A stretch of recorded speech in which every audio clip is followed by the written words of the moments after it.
अध्यक्षता कर रहे अध्यक्ष जी, इस मंच पर मैं स्वागत करना चाहता हूं दुनिया के सबसे बड़े पार्टी के राष्ट्रीय अध्यक्ष इस नालंदा बिहार शरीफ की पावन धरती पर एक बार जोरदार ताली बजाकर जेपी नड्डा जी का स्वागत करने का काम कीजिए। इस मंच पर उपस्थित आदरणीय जगत प्रकाश नड्डा जी, बिहार सरकार के लोकप्रिय नेता और बिहार सरकार के मंत्री आदरणीय श्रवण कुमार जी, आपके चहेते उम्मीदवार और जिन्होंने लंबे समय से लगातार आपके बीच में काम करने का काम किया, आदरणीय कौशलेंद्र जी, हम लोगों के गार्जियन और बिहार की राजनीति में लंबे समय से विधायक के रूप में, बिहार सरकार के मंत्री के रूप में काम कर रहे आदरणीय हरि नारायण राव, आपके चहेते विधायक डॉक्टर सुनील जी, इस मंच पर उपस्थित माननीय विधायक कौशल किशोर जी, इस मंच पर उपस्थित भारतीय जनता पार्टी, जनता दल यूनाइटेड, लोक जनशक्ति पार्टी रामविलास, हिंदुस्तानी आवाम मोर्चा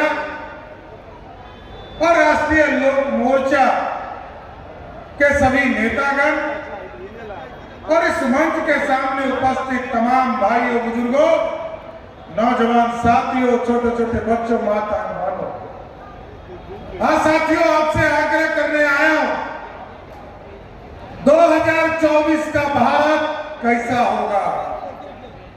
2014 में आपने इस देश में यशस्वी प्रधानमंत्री नरेंद्र मोदी जी को बनाया। उसके पहले के भारत को आप जानते हैं, 70 वर्ष तक इस भारत को कांग्रेस पार्टी के लोगों ने लूटने का काम किया। उसके पहले 200 वर्षों तक अंग्रेजों ने इस भारत को लूटने का काम किया। उसके पहले 400 वर्षों तक मुगलों ने इस भारत को लूटने का काम किया। और आप सोचिए, इतिहास के पन्ने में यही मगध है, यही नालंदा है जो दूसरे को ज्ञान देता था। और पंडित चाणक्य ने अखंड भारत का सपना देखा था। सम्राट चंद्रगुप्त ने इस भारत की अखंड भारत का सपने को साकार किया और स्वर्णिम काल भारत का बनाया। लेकिन इसको लूटते रहे लोग। कभी मोहम्मद गजनी आए, उसने 17 बार भारत की विरासत को लूटने का काम किया। कभी अंग्रेज आए, उसने लूटने का काम किया। कभी मुगल आए, उसने लूटने का काम किया। और 70 वर्ष तक इस देश को कांग्रेस पार्टी ने लूटने का काम किया। लेकिन 2014 में जब मोदी जी आए, मोदी जी ने साफ तौर पर कहा, अब हम सोने की चिड़िया नहीं बनाएंगे, अब मेक इन इंडिया के तहत सोने का शेर बनाएंगे जो दुनिया में दहाड़ने का काम कर सकेगा। ऐसा भारत बनाना। और आप देखिए साथियों, दुनिया में डंका बज रहा, दुनिया में डंका बज रहा, जो आर्थिक स्थिति में 25 करोड़ लोगों को गरीबी रेखा से बाहर लाने का काम मोदी सरकार ने किया, गरीबों की चिंता किया। और आज भारत जिस अंग्रेज का गुलामी करने का काम करता था, सीधे उसी को हराकर 12वें स्थान से 5वें स्थान पर अर्थव्यवस्था को लाने का काम मोदी सरकार ने किया सर। और यह भारत बदल रहा है सर। 2014 में मोदी और नीतीश कुमार ने बिहार की जनता को कहा, गांव गांव हम बिजली पहुंचाने का काम करेंगे। 2017 में मोदी जी और नीतीश जी ने बिहार की जनता को कहा, हम घर घर बिजली पहुंचाने का काम करेंगे। पहुंचा कि नहीं पहुंचा? पहुंचा कि नहीं पहुंचा? आज घर घर बिजली पहुंच गया साथियों। और इस बार कौशलेंद्र जी को जैसे ही यहां से चुनाव जिताइएगा। मोदी जी ने कहा है इस बार गरीबों के बिजली बिल को ही जीरो करने का काम मोदी और नीतीश कुमार की सरकार करेगी। ऐसा भारत बनाना है साथियों। और हम लोग तो लघु समाज से आते हैं सब। हम लोगों ने देखा जब मोदी जी ने गरीबों को पक्का मकान देना शुरुआत किया। यहां पर बैठे हैं आदरणीय सरवन जी, जो ग्रामीण विकास मंत्री के तौर पर काम कर रहे हैं।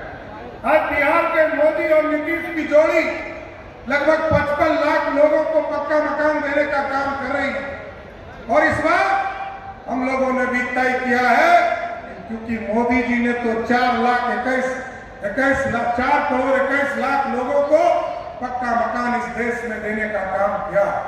और जब अगली बार विधानसभा के चुनाव में आपके बीच में आऊंगा साथियों, तो आदरणीय मोदी जी और नीतीश कुमार जी ने तय किया है बिहार के एक गरीब को चुनकर जिनका भी पक्का मकान नहीं है उनको पक्का मकान देने का काम मोदी और नीतीश कुमार की सरकार करेगी साथ। इसलिए साथियों आग्रह करूंगा, निवेदन करूंगा, कुछ लोग आपके बीच में आएंगे तो चर्चा भी करेंगे, कहेंगे आरक्षण खत्म होने वाला, लोगों को बीच में भ्रमित करने का काम करेंगे, कहेंगे संविधान खतरे में है।